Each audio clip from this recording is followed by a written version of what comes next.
بحیثیت انسان ہمیں ایک بامقصد زندگی گزارنی ہے۔ یہ فرق ہے انسانوں میں اور حیوانات کے اندر۔ اگرچہ ہر چیز جو اللہ نے پیدا کی ہے اللہ کے ہاں اس کا مقصد تو متعین ہے، لیکن اللہ نے انسان کو جو عقل اور شعور دیا، جو فہم و فراست دی، اس کا تقاضا یہ ہے کہ انسان شعوری طور پر اپنی زندگی کے مقصد کو سمجھے۔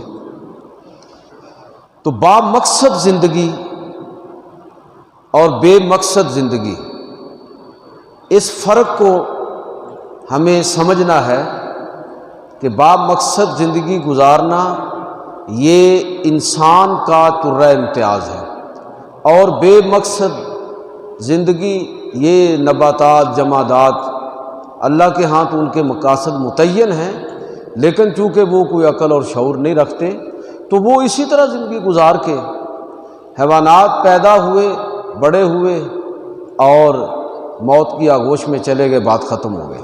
لیکن انسان کا معاملہ کیا ہے کہ وہ ایک بامقصد زندگی گزارتا ہے۔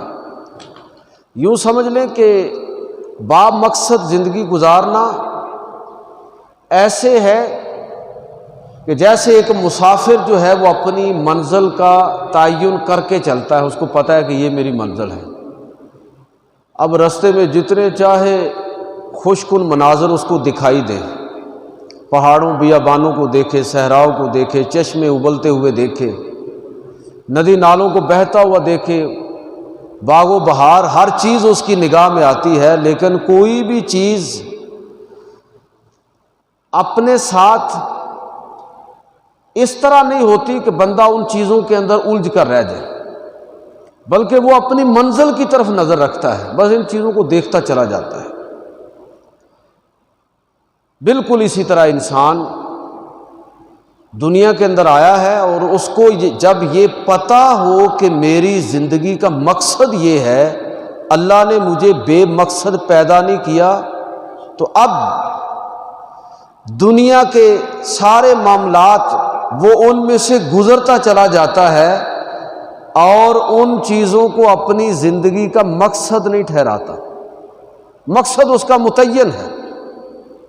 آپ بالکل اس فقیر کو دیکھیں کہ جس کو آپ کسی گلی محلے میں مانگتے ہوئے دیکھیں، دیہاتوں میں یہ منظر ہم زیادہ دیکھتے ہیں کہ وہ بالکل اس چیز سے بے نیاز ہوتا ہے کہ کون اس کو، بچے اگر اس کو آوازیں دے رہے ہیں تو کوئی پرواہ نہیں، کتے اس پر بھونک رہے ہوں تو وہ ان کے ساتھ الجھتا نہیں ہے، بلکہ اس نے ایک بڑی لمبی سی چھڑی پکڑی ہوتی ہے اور پیچھے سے ہلاتا رہتا ہے، یہ بھی نہیں دیکھتا کہ وہ چھڑی اس تک پہنچ رہی ہے کہ نہیں، اس لیے کہ اس کی منزل کیا ہے کہ دن بھر میں نے در در پر جانا ہے اور اپنے لیے شام تک اپنے کھانے پینے کا سامان جمع کرنا ہے۔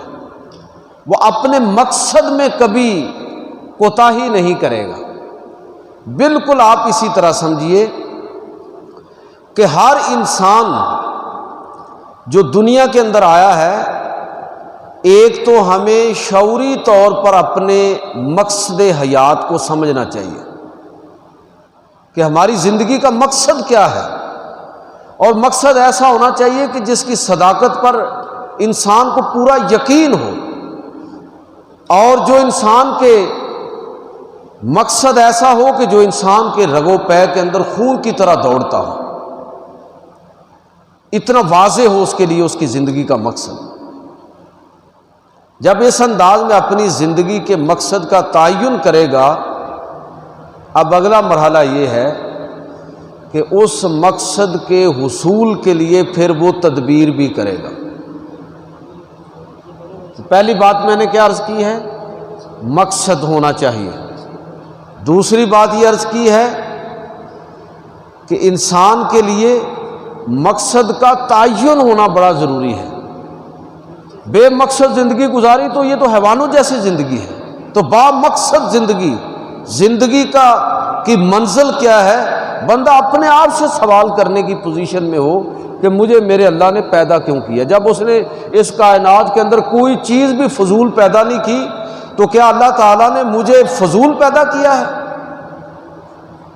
بے مقصد پیدا کیا ہے؟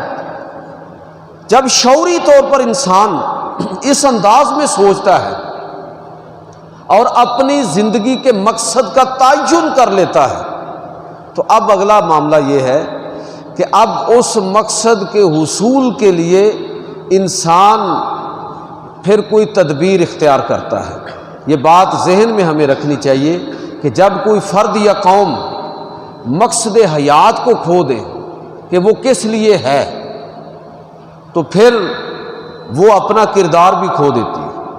جس شخص کا کوئی مقصد حیات نہیں ہے اس شخص کا کوئی کردار بھی نہیں۔ یہ بات بڑی واضح طور پر ہمیں سمجھنی چاہیے کہ فرد کے لیے بھی یہی ہے اور قوموں کے لیے بھی۔ وہی قومیں اعلیٰ کردار کی مالک ہوتی ہیں جن قوموں نے اپنا کوئی مقصد طے کر رکھا ہوتا ہے بحیثیت قوم، اور وہی فرد کامیاب اور کامران اور مطمئن ہے جس نے اپنی زندگی کے مقاصد کا تعین کر رکھا ہے۔ تو بے مقصد زندگی تو حیوانات جیسی ہے۔